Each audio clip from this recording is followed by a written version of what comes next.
I remember growing up in the church that every single church service, and when I say every church service, they preached on women and their clothing, and it was just too much. I could see how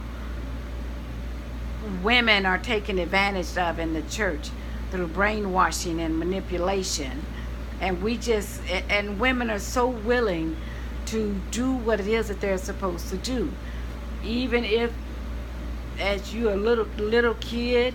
I mean, after all, if it's a pastor telling you that it's okay for you to stroke his private, then you've developed a certain trust that you will find yourself doing it. Pastor pretend like he hypnotizing you and that you are asleep while tarrying, and they began to do certain things to you. Although when I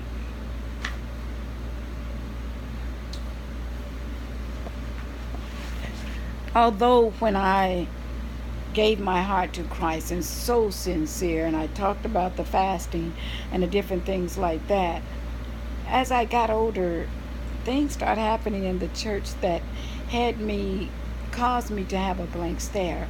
And I remember I used to just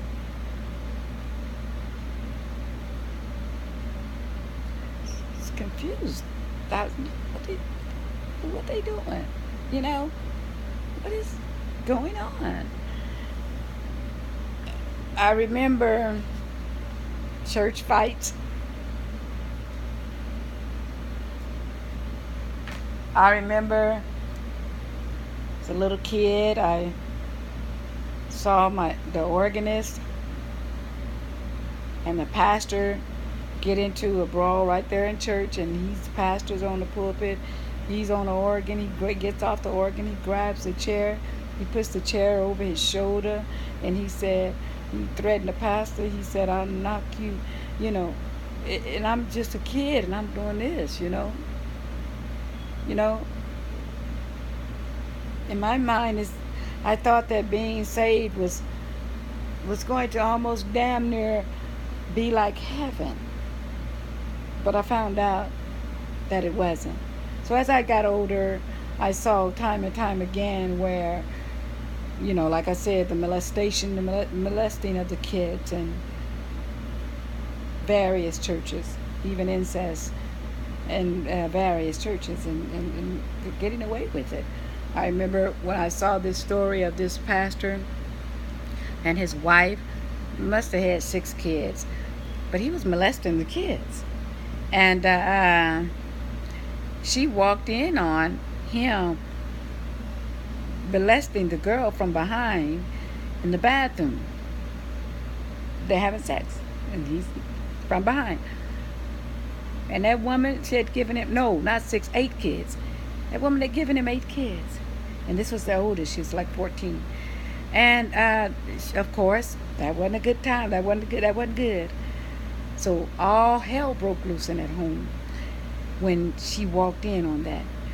And he ended up killing her and cut her up, put her in the freezer. And I think that she was there for it's in my book, 4 to 8 years or something like that.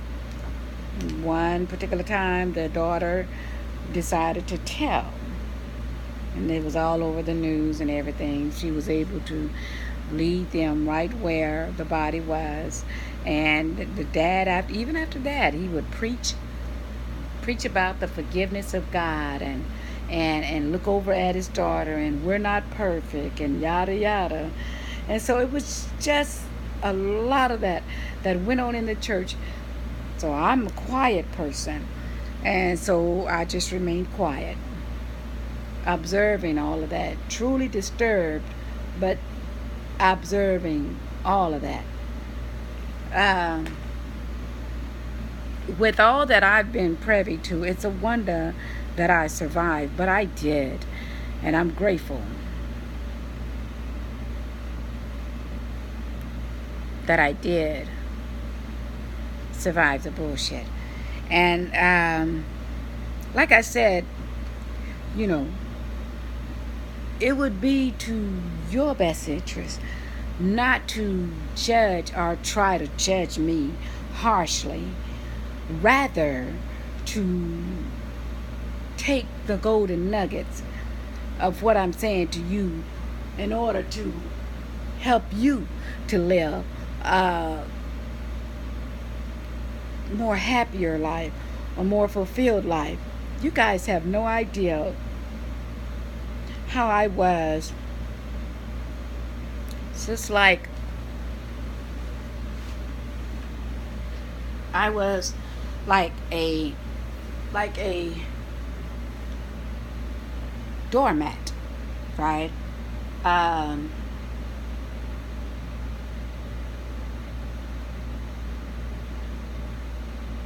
and I could sit here now and think of when I started coming out of that, being a doormat. And what I mean by that is that I was about what was right. And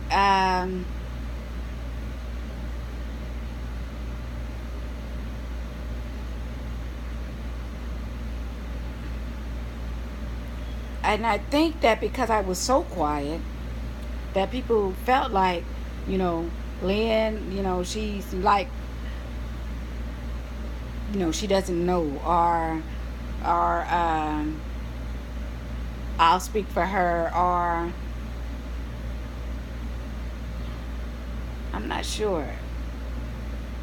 But when I started coming out and opening my fucking mouth, then people seen a different Lynn.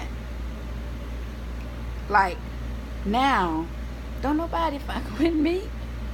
Nobody. It's best shut the fuck up. Because the bottom line, you're not going to win this. You're not going to win no battle, because I'm going to go toe to toe with you. If it's something that is dear to my heart, I'm going to confront you about it. And I remember one of my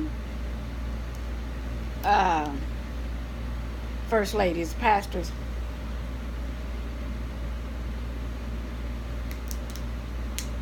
wife. And I remember she told me one time, she said, Lynn, you trying to act like you all, timid and scared. She said, all somebody has to do is cross you wrong and they'll see a different side of you. And I'm yeah, okay, yeah, I get that. I do get that now.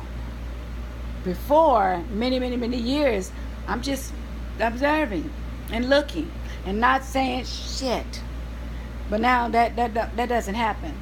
And I remember one time, even as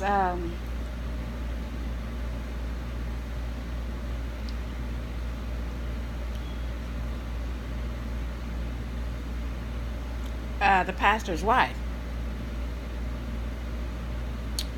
and old mother got up in the church and called one of the new sisters. Literally, she was in testimony service,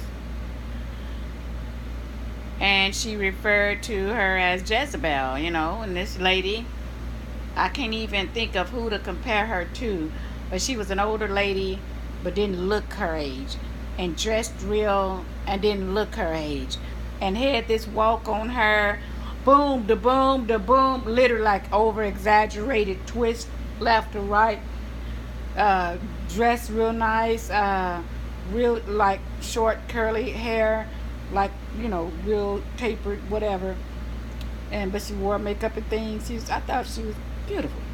And the mother got up and referred to her as Jezebel. We in this little storefront, and then she started crying, and she walks out, Then there I go as the first lady. I'm walking out. Then here come another sister who, she thinks she all that and then some. Always have all through the church, all when we were at the other church. In other words, she been with us for a long time. Even when before we were pastors, we were all at the same church. And so we go outside. I have to go out there, and I'm coming out there to make sure that the lady is all right. And so no sooner I open up my mouth, I said, "Now, sister," and I called her by her name. She kind of done me like this. Here I am, the first lady. She done, no, no, no, no, no. And that's the first time I think she saw a different side of me. I looked at her and raised my voice and moved, and I just kind of, no, no, no, nothing. And she just kind of done like that. And I proceeded to talk to the lady that I came out to talk with. So that's kind of the life I live. People just, no, no, no, no, yes, I do. No, look, I'm going to say this. And I remember she kind of, whoa, she done like that. So I guess that's what the other first lady meant. Once I came out of my box and out of the shell, because I realized that, my voice is to be heard just like the next person who speaks well and can give speeches and all of that shit. I may not can speak all that articulated like some of these people can, but goddamn it, you can best for damn sure I got something to say. And so I'm just elated that I survived, and elated that I've done a 180, but it's for the better, because as I said a moment ago, nobody even think about walking over me, they don't even think about going toe to toe with me. Nobody. Any situation I go through in any jobs that I've had in the past, I march my little bougie ass right on in to human resources, wherever I need to go, and say what it is that I need to say. I remember one time I ran into a paycheck of one of my coworkers.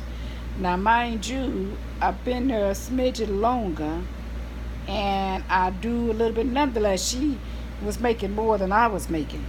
I saw that. And I was with Terrence at that time, and I come home and I told Terrence about it. And he said, "This is what I want you to do." He said, "You go in there to your boss and you tell them exactly that." And I did exactly what he told me to do. They gave me a raise immediately. And something else happened. Terrence said, he said, "I want you to go back." I said, I want to go back. He said, "Go back and you tell them that you wanted, or how is it that they owe." I had found out from another chick that how much she was making. He told me to go back. Terrence had me go back at least, and I'm not making this shit up, 4 times. And I promise you upon my soul, every time I went, and this is within this wasn't no like over 4, no. This was all within a few months. So it was like every time you turned around, here come Lynn. And guess what? Every time I went and I spoke and said what I had to say, I got another raise. Before you know it, man, my raise, what? Beautiful. I was so elated. Evolution. Mine.